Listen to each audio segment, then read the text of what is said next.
لا حول ولا قوة إلا بالله العلي العظيم. أعوذ بالله من الشيطان اللعين الرجيم. بسم الله الرحمن الرحيم. الحمد لله رب العالمين، الصلاة والسلام على سيدنا ونبينا وحبيب قلوبنا وطبيب نفوسنا وشفيع ذنوبنا جد الحسن والحسين بالقاسم محمد.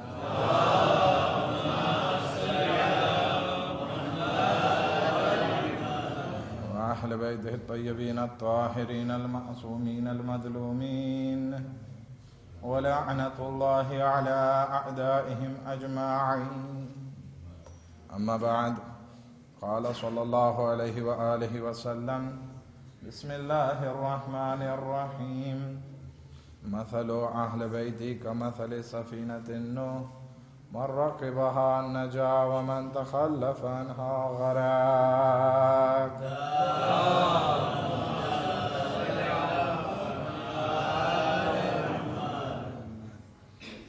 આપણે સર્વો આપણા 11મા ઇમામની વિલાદતની મુબારકબાદી ઝમાનાના ઇમામની ખિદમતમાં એક નારે સલવાત વડે પેશ કરીએ. સલ્લુ અલા નબી.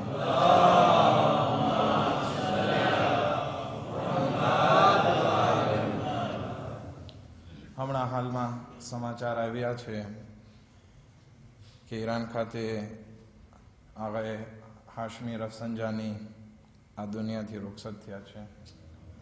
ખુદાવંદ આલમ એમને ગરી કે રહેમત કરે એ માટે એક બાવાઝે બલંદ સલવાત પડી. મોહમ્મદ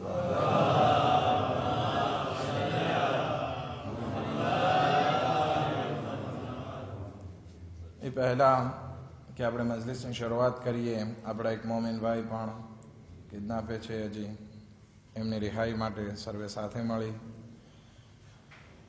અમે જીબુલ મુસરાની તિલાવત કરીએ. બિસ્મિલ્લાહિર્રહમાનિર્રહીમ.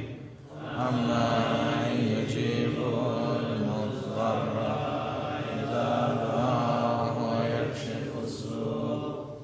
અમ્મા યુજીબુલ મુઝ્ઝર્રા ઇઝા દઆહુ વયક્શિફુ સ્સૂ. અમ્મા યુજીબુલ મુઝ્ઝર્રા ઇઝા દઆહુ વયક્શિફુ સ્સૂ.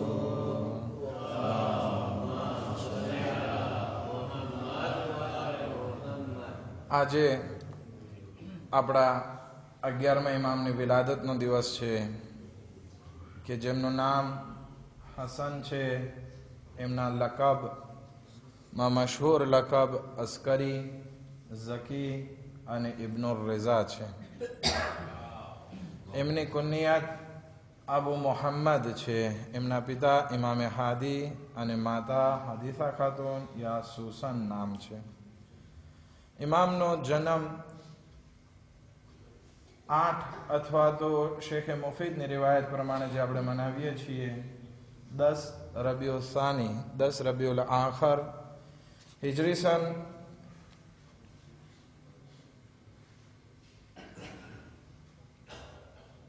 22 વર્ષની ઇમામત ઇમામે મેળવી અને 22 વર્ષ પછી ઇમામને ઇમામત મળી અને 6 વર્ષ સુધી ઇમામે ઇમામતનો આ ઓહદો સંભાળ્યો. 8 રબીઉલ અવ્વલ હિજરી સન 260માં ઇમામની શહાદત વાકે થઈ. ઇમામની કુલ ઉંમર આપણે અગર જોઈએ તો ટોટલ ઇમામની ઉંમર 28 વર્ષની હતી. આ એક નાનકડી બાયોગ્રાફી હતી ઇમામની કે જે આપની સમક્ષ રજૂ કરી. ઇમામનો જન્મ મદીનામાં થયો હતો, પણ જ્યારે 2 વર્ષના કે 3 વર્ષના હતા ત્યારે પોતાના પિતા ઇમામે હાદી અલૈહિસ્સલામની સાથે સામર્રા જવું પડ્યું અને ત્યાં જ ઇમામ મોટા થયા. ઇમામે પોતાની જિંદગીમાં ઘણા કાર્યો આ દીન બાબતે કરેલા છે. જ્યારે ઇમામ હતા ત્યારે પણ અને એ પહેલા કે ઇમામતનો ઓહદો સંભાળે ત્યારે પણ ઇમામ પોતાના પિતાની બાજુમાં આ શિયાની હિફાજત માટે, તબલીગે દીન માટે ઘણા કાર્યો કરતા આવ્યા છે.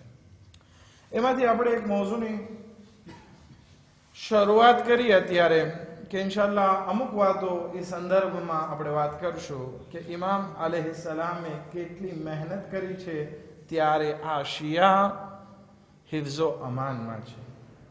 એટલે કે ઇમામ અસ્કરી અલૈહિસ્સલાતુ વસ્સલામે શિયાની હિફાજત માટે કયા કયા કદમ અને કેવી રીતે ઉઠાવ્યા એ બહુ મહત્વની વાત છે. જ્યારે કે ઇમામે અસ્કરી અલૈહિસ્સલામના જમાનામાં એ 3-4 જે ખલીફા બદલાણા, એકથી એક એવા ઝાલિમ હતા કે જે ઇમામ અલૈહિસ્સલામને પરેશાન, અઝિયત અને ઇમામને કત્લ કરવાના અવારનવાર પ્લાન બનાવતા હતા. જો કે જાણતા હતા કે ઇમામ અલૈહિસ્સલાતુ વસ્સલામ એવી શખ્સિયતનું નામ છે કે અગર જો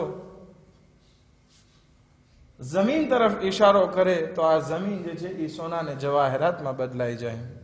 અગર આસમાન તરફ ઇશારો કરે તો વરસાદ વરસવા લાગે, આસમાન તરફ ઇશારો કરે તો ફરિશ્તાઓની હરોળ બંધાઈ જાય. આ બધી ફઝીલતો જાણવા છતાં બસ એક જ ડર એ લોકોને સતાવતો હતો કે અગર ઇમામ છે તો આપણી હુકુમત કંઈ નથી. માટે ઘણી કોશિશ કરી કે ઇમામને પરેશાન કરે, ઇમામને અઝિયત કરે. ઇમામે પણ શિયાની હિફાજત માટે ઘણા કદમ ઉઠાવ્યા. એમાં સૌથી પહેલો કદમ ઇમામનો આપણે આ મજલિસમાં વાત કરવા જઈ રહ્યા છીએ એ છે શિયાઓના અકીદાની હિફાજત. આ એક બહુ મહત્વની વાત છે. અગર જો ઇન્સાનનો અકીદો સીધો બાકી ના રહે તો પછી ઇન્સાન ગમે એટલા અમલ કરે એ કઈ અમલ ફાયદો કરવાના નથી. જેવી રીતે કે રિવાયતમાં મળે છે કે એક ઇન્સાન પહાડો જેટલી ઇબાદત લઈ આવે પણ વિલાયત અલી ઇબ્ન અબી તાલિબ અલૈહિસ્સલાતુ વસ્સલામ ના હોય તો એ પહાડો જેટલી ઇબાદત એના મોઢા ઉપર મારી દેવામાં આવશે. એવી જ રીતે અગર જો અકીદામાં ફેરફાર થઈ જાય, ઇમામ અલી અલૈહિસ્સલામને માનતો હોય પણ ઇમામે ઝમાના અલૈહિસ્સલામને કબૂલ ના રાખતો હોય તો હદીસમાં મળે છે છેલ્લાનો મુનકર મતલબ કે પહેલાનો મુનકર બરાબર છે. માટે બહુ જરૂરી છે આજે આ આખરી જમાનામાં પણ આપણે આપણા અકીદાને બચાવીને રાખીએ. કારણ કે દરેક તરફથી આ પ્રોબ્લેમ વજૂદમાં આવે છે કે આપણા અકીદા ઉપર એ લોકો વધારે અતાક કરવા ચાહે છે. એટલા માટે તો અવારનવાર બિદઅતના ફતવા જારી થતા હોય છે, અવારનવાર ટોર્ચર કરવામાં આવતો હોય છે, શિયાઓને ખરાબ કરવા માટે તબલીગાત કરવામાં આવતી હોય છે, પ્રોપેગેન્ડા કરવામાં આવતો હોય છે કે જેથી આપણા અકીદા ખરાબ થાય. અને આખરી જમાનો એટલો ખરાબ જમાનો છે કે ઇન્સાન સવારે ઈમાનદાર હોય પણ ગેરંટી નથી કે જ્યારે રાતે પાછો ઘરમાં આવે તો એ ઈમાન ઉપર બાકી. માટે દુઆએ ગરીક પડવાનો વધારે પડતો હુકમ કરવામાં આવે છે દરેક નમાઝ પછી. અલ્લાહની બારગાહમાં દુઆ કરી કે ખુદાવંદી આલમ આપણને ઈમાન ઉપર સાબિત કદમ રાખે. ઇમામના જમાનામાં પણ આ જ રીતે હતું.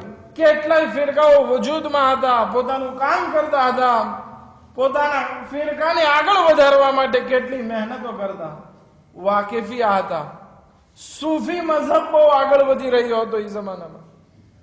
અમુક લોકો એક નવો ધર્મ બનાવવાની વિચારમાં હતા, બિદઅત ફેલાવવાની શરૂઆત કરી દીધી. આપણને જાહેરમાં અમુક માણસો એવા મુતદય્યન, એવા પાકો પાકીઝા, એવા નમાઝ ગુજાર, રોઝા રાખનાર, દાયમો zikr આપણને મળી આવે. જેમાંથી એક ઇમામના જમાનામાં પણ આવો જ માણસ હતો, અહેમદ બિન હિલાલ. જાહેરમાં બહુ પરેઝગાર, બહુ મુત્તકી. ઇમામ કહે છે કે આ માણસ કામનો નથી. અમુક માણસોને ઇમામ પોતાના શિયાઓને કહે છે કે આનાથી દૂર રહેજો.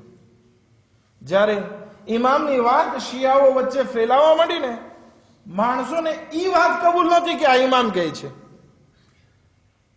આપણે ઘણા માણસોને જોતા હોઈએ કે વ્રેમા મુત્તકી પરેશગાર ઈમાનદાર, અને આપણા ઇમામ આપણને આવીને કહી દે કે ના ઈ અમારા માટે મોતબર નથી, તો આપણને શું લાગશે?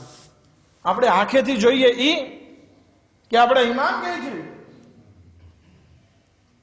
ઈ માણસ સૂફી હંમેશા અલ્લાહની યાદમાં, અહેમદ બિન હિલાલ. ઘણા ઇન્સાન સાધુના વેશમાં શૈતાન હોય છે, માટે જોવું પડશે કે આપણા ઇમામની હદીસો પ્રમાણે આ માણસ છે કે નહીં.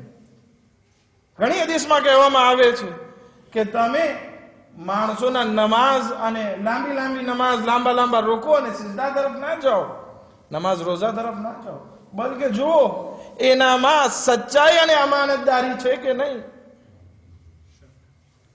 અહેમદ બિન હિલાલને માટે માણસો અમુક પત્ર લખે છે ઇમામે અસ્કરી અલૈહિ ઇસ્લામને કે મૌલા આ તો બહુ સારો માણસ છે, તમે જરાક જુઓ, જરાક તહકીક કરો, આ બરાબર નથી. ઇમામ કહે છે અહઝરુ સૂફી અલ મુતસન્નિ, કે તમે આ ઢોંગી સૂફી અને રિયાકાર માણસથી તમે પરેઝ કરો, એની ઇબાદત તરફ ના જાઓ, આ રિયાકારી કરે છે, દીનના નામે ખોટી વસ્તુ સમાજમાં ફેલાવી રહી છે. માટે આપણે જોવાનું છે કે ઘણા માણસો આજે આપણા સમાજમાં એવા વજૂદમાં આવી ગયા છે કે જેઓ એવો દેખાવ કરે છે કે પોતે બહુ જાણકાર છે, અને કહેતા હોય હું આટલી કિતાબ વાંચું છું ને હું આટલી કિતાબ વાંચું છું.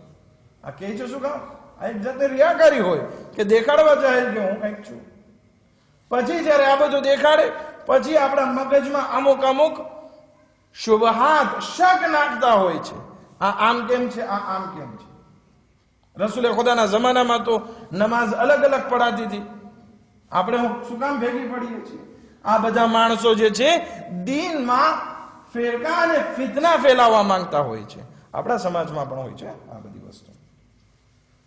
ઇમામે અસ્કરી અલૈહિ સલાતો વસલામે ઈ જમાનામાં અકાયદ, શિયાઓના આકીદાની હિફાજત કરવા માટે ઘણી મહેનત કરી. ઘણી વખત અમુક બિદઅત ગુજાર હતા, બિદઅત ફેલાવતા હતા, ખોટી વસ્તુ દીનમાં દાખલ કરતા. ઇમામ લોકોને એનાથી દૂર રહેવા કહેતા. અગર જો અમુક માણસો આગળ વધીને કોઈને કત્લ કરી નાખે આવા બિદઅત ગુજાર, ઇમામ કહેતા કે સારું કામ કર્યું છે. એટલી હાલત ખરાબ હતી જમાનામાં. ઇસ્હાકે કંદી કિતાબ લખતો કે કુરાનમાં જે છે આ મતલબ જે છે આ બીજો છે, જે અર્થનો અનર્થ કરીને કહે છે કે મને આ અર્થ લાગે છે. એવી રીતે આખી ચોપડી તૈયાર કરતો હતો અને પબ્લિસિટી કરતો હતો કે મેં એક કિતાબ લખી છે કે અનગરીબ મારી પૂરી થશે અને હું બધાને બતાવીશ કે જો કુરાનમાં આમ નહીં આ મતલબ બયાન કરવામાં આવ્યો છે, અલગ તફસીર. ઇમામને ખબર પડી. હવે ઇમામ શું કરે? જોવે છે કે એનો એક શાગિર્દ છે કે જેના દર્શમાં જાય છે, એને બોલાવે છે, જો કે શિયા ફેમિલીમાંથી હતો. કહે છે અહીંયા તું તારા ઉસ્તાદની બહુ નજદીક જા, એની ખિદમત કર, જે વસ્તુ માંગે હાજર કરી દે, એના બધા કામ કરી દે. જ્યારે તારા ઉપર બહુ કોન્ફિડન્સ આવી જાય ને પછી તું એને એક આ વાત કરજે કે ઉસ્તાદ તમે જે આ કુરાનના અર્થ લખો છો, શું ખુદાવંદી આલમે પણ ઈ જ અર્થ બયાનમાં કર્યું છે કે ખુદાનો કઈ મકસદ બીજો હોય અને તમે કંઈક બીજા મકસદમાં લઈ જાઓ છો? તો પછી કયામતમાં તમારું થશે શું? આ છોકરાએ પણ એમ જ કર્યું, ઉસ્તાદની ખિદમત કરી, બધું કર્યું, પછી આ વાત કીધી કે ઉસ્તાદ તમે જે આ કિતાબ લખો છો કુરાનના અર્થ બાબતે, શું ખુદાએ પણ ઈ જ મકસદ લીધો છે કે જે તમે લખો છો? અગર ઈ મકસદ નહીં હોય તો તમારું કામે બેકાર છે અને કયામતમાં જવાબ દેવો પડશે. કે છે કે તને કીધું કોણે? તો કે ના મારા મગજમાં વાત આવીને આ વાત કરું છું. તો કે તું મારો શાગિર્દ છો, તારી ઉડાન કેટલે સુધી હોય મને ખબર હોય, આ વસ્તુ તારા મગજમાં ના આવી શકે. પછી છોકરો કહે છે કે મને ઇમામે હસન અસ્કરી અલૈહિ સલાતુ વસ્સલામે આ વસ્તુ શીખાડી છે.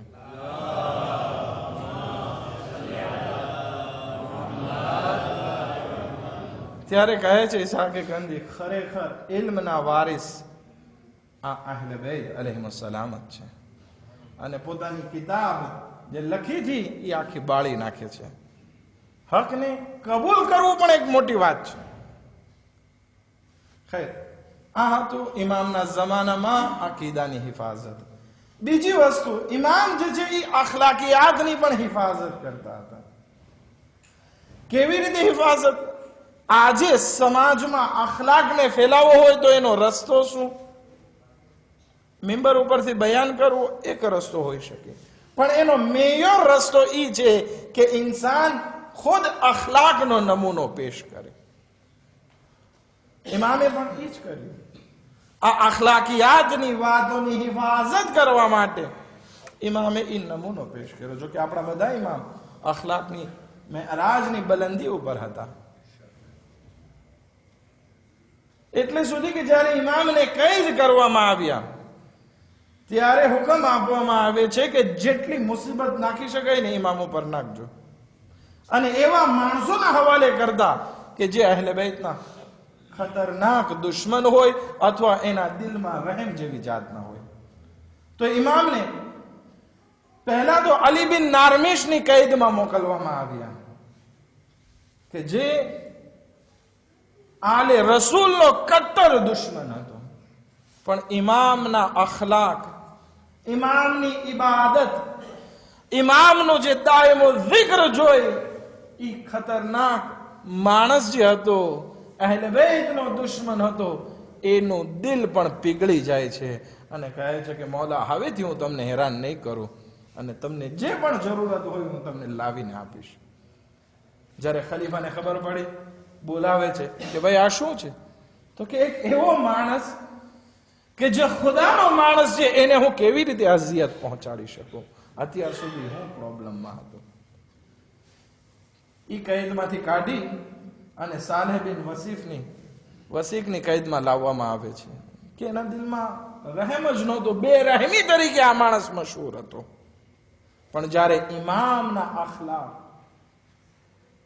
ઇમામનો કિરદાર જ્યારે જોવે છે તો એના દિલમાં પણ રહેમ પેદા થઈ જાય છે. આપણે ત્યાં આટલા બધા કિડનેપિંગ થાય છે, કેટલા માણસોને ખોટી રીતે જેલમાં નાખવામાં આવ્યા છે, પણ અગર જો ઇમામની આ સીરતને આપણે અપનાવતા હોત તો ઈ લોકોના દિલમાં પણ રહેમ ઉભો થઈ ગયો હોત. આજ કે કેદમાં હોઈએ અથવા તો કિડનેપિંગમાં હોઈએ, બહેતરીન મોકો છે કે આપણે ખુદાથી નજદીક થવા માટે. મોત અને હયાત ખુદાના હાથમાં છે. અગર આપણે ડરીને જીવશું તો પણ મોત આવવાની છે, અને શુજાઅત સાથે જીવશું, બહાદુરી સાથે જીવશું તો પણ મોત આવવાની છે. તો શા માટે ડરીને જીવવું? આપણો જે મકસદ આ દુનિયામાં ઉબુદિયત છે એને અંજામ આપીએ. અને ઇમામ આ અખલાકી વાતોને જિંદા રાખવા માટે થઈ ખાસ નસીહતો કરતા, અને ઇમામની નસીહતોમાં બહેતરીન નસીહત તકવા, અમાનતદારી ઉપર હતી અને પાડોશીના ખ્યાલ રાખવા બાબતે બહુ ભલામણ કરી હતી.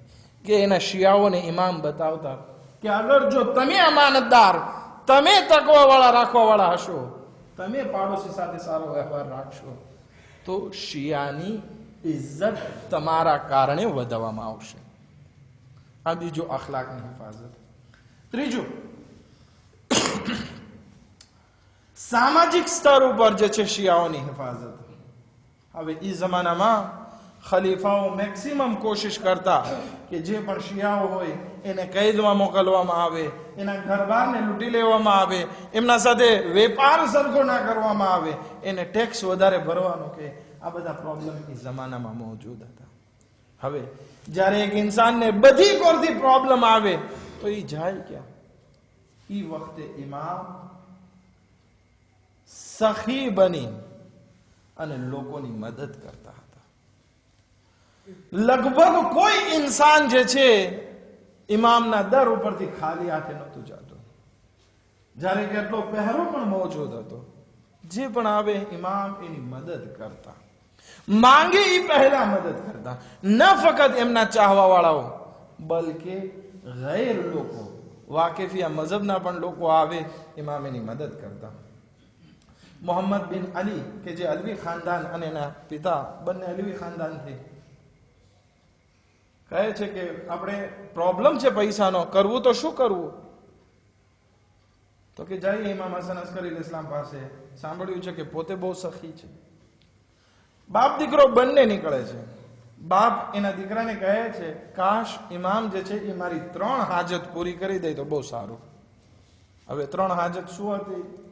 પૈસાની જતી, કરજો હતો, માલ લેવાનો હતો, ઘર-બાર ચલાવવાનું હતું. 3 હાજત. દીકરો પણ દિલમાં વિચાર કરે છે કે મારી પણ 3 હાજત છે, ઇમામ મારી પણ આ 3 હાજત પૂરી કરી દે કેવું સારું. હે ગયા ઇમામ, એની ખબર અંતર પૂછે છે, કેમ છે કેમ નહીં, સલામ દુઆ કરે છે, ગામની હાલત પૂછે છે, ફેમિલીની હાલત પૂછે છે. પછી ઇમામ કહે છે કે મને કામ છે, હું જરાક જાઉં છું, આપણે ખુદાહાફિઝ કરીએ. આ માણસો બોલી ના શક્યા કે અમારી 3 હાજત છે. જ્યારે રૂખસતી થવા લાગી, દરવાજા ઉપર પહોંચ્યા, ઇમામ ખુદાહાફિઝ કરીને અંદર ગયા. એક ખાદિમ આવ્યો અને કહે છે કે ઇમામે બંનેને આ એક થેલી આપી છે. બહાર જઈને જોવે છે, થેલીમાં સોનાની અશરફી હતી, સોનાના સિક્કા હતા, અને જોવે છે કે આ ઇમામે એટલું આપ્યું છે કે આપણી બંનેની 3 હાજત જે આપણે દિલમાં લઈને આવ્યા હતા એ આ પૈસાના જરિયાથી પૂરી થઈ જશે. જોકે એ લોકો આ મોજીઝો જોવા પછી, આ ઇમામના અહેસાનને જોવા પછી પણ ઇમામની સીરત ઉપર ના આવ્યા. એ વાકેફિયા મઝહબ ઉપર બાકી રહ્યા. અને ઇમામ જાણતા પણ હતા કે હું આ લોકો ઉપર અહેસાન કરીશ, છતાં પણ આવશે. તેમ છતાં ઇમામ મદદ કરતા હતા. અને પોતાના શિયાઓને પણ ભલામણ કરતા હતા કે તમે નબળી સ્થિતિ વાળા લોકોનું ધ્યાન રાખો. ઇમામની એક હદીસ મળે છે કે જન્નતના 8 દરવાજા છે, એમાંથી એક દરવાજાનું નામ બાબુલ મારૂફ છે. ઈ દરવાજામાંથી કોણ લોકો જશે? તો કે ઈ જ લોકો જઈ શકશે કે જે પોતાના મોમીન ભાઈની મદદ કરતા હોય. ઇન્શાઅલ્લાહ ખુદાવંદ આલમની બારગાહમાં દુઆ કરીએ કે ખુદાવંદ આલમ આપણને આ તૌફીકાત નસીબ ફરમાવે. આ ત્રીજી વસ્તુ.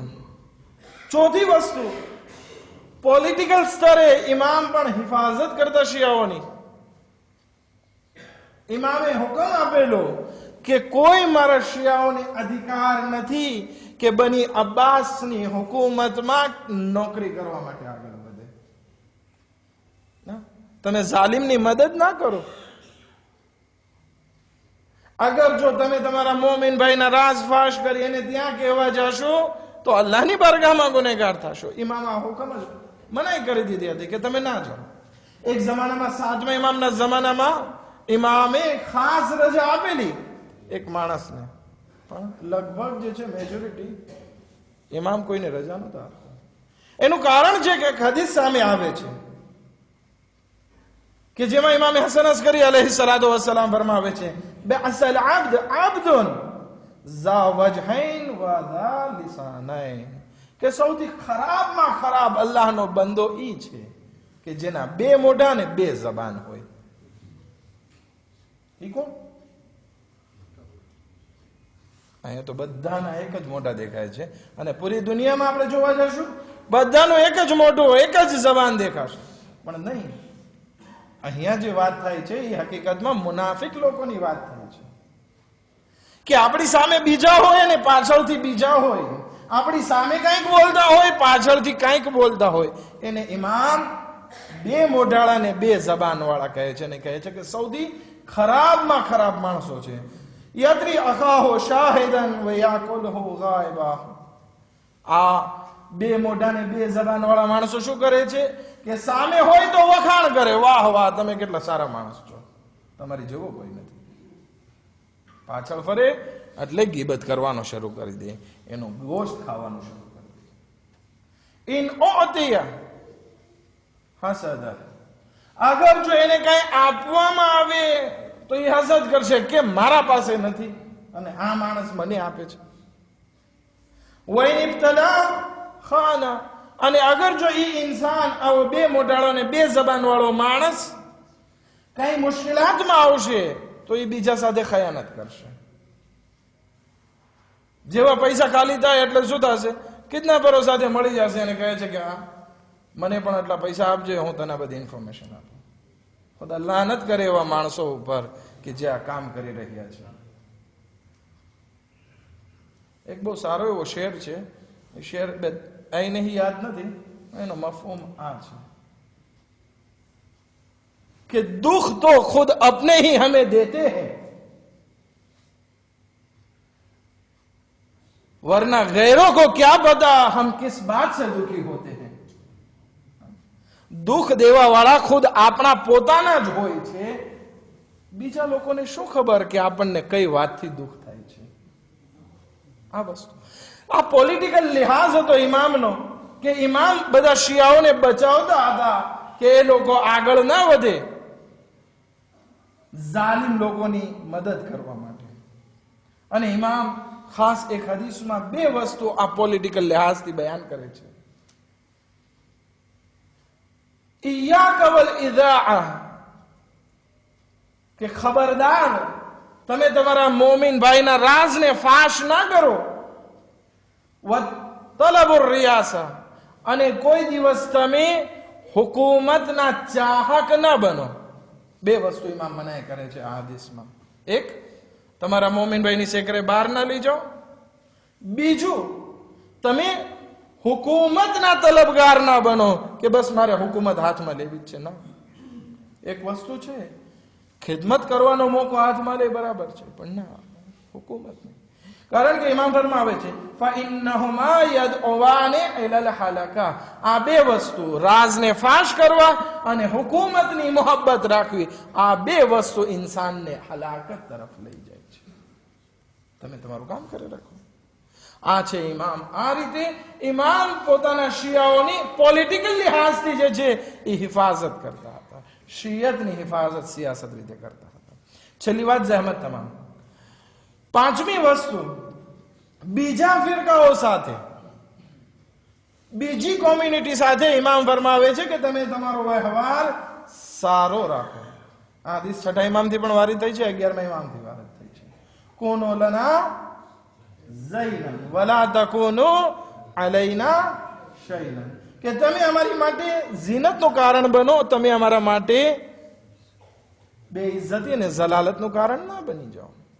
ઇમામ ખાસ હુકમ આપે છે કે બીજા ફિરકાઓ સાથે તમે હળી મળીને રહ્યો.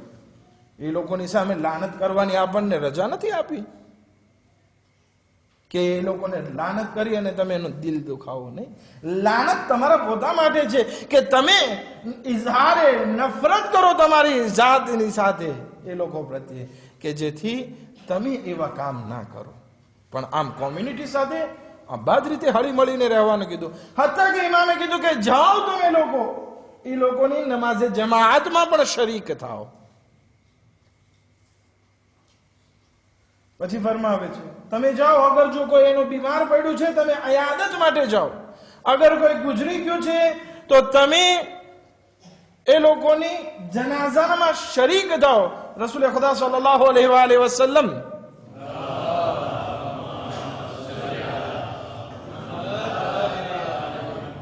બેઠા હતા અસહાબો સાથે, અનેક જનાઝો વટાણો. ઇમામ રસૂલ ખુદા ઉભા થઈ જાય છે, કહે છે યા રસૂલલ્લાહ તમે કેમ ઉભા થયા? આ તો યહૂદીનો જનાઝો છે.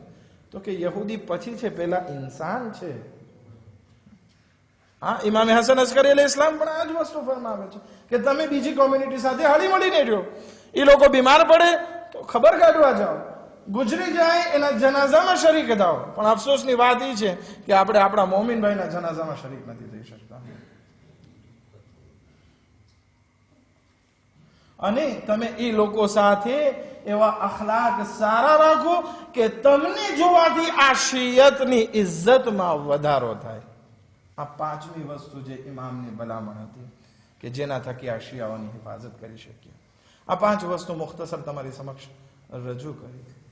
આપણે પણ જિંદગીમાં કોશિશ કરીએ કે ઇમામની હિસ્તોવારને જરાક વાંચીએ કે ઇમામે કેટલા કેટલા કામ કર્યા છે અને એ વસ્તુને આપણી જિંદગીમાં ઉતારવા કોશિશ કરીએ. અલ્લાહની બારગાહમાં સાથે મળીને દુઆ કરીએ. પરવરદિગાર બિહક મોહમ્મદ વ આલે મોહમ્મદ हमारा गुनाह कबीरा सगीरा ने माफ़ फरमा, हमारी मुश्किलात उन्हें आसान फरमा, हमारा रिस्क में बरकत इनायत फरमा।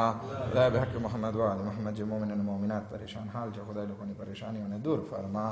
खुदा बहक मोहम्मद व आले मोहम्मद जो बेरोज़गार जो खुदा ने रिस्क वासी इनायत फरमा। खुदा मन हज ज़ियारत नसीब फरमा, अमन अहले बैत अलैहिस्सलाम ने शफाअत नसीब फरमा। खुदा जो मोमिन भाई किडनैप થઈ ગયા છે खुदा એમને જલ્દી જલ્દ રિહાઈ નસીબ ફરમા। અને खुदा જે માણસો પણ કિડનેપિંગનું કામ કરી રહ્યા છે खुदाया એ લોકોને નિસ્તો નાબૂદ ફરમા।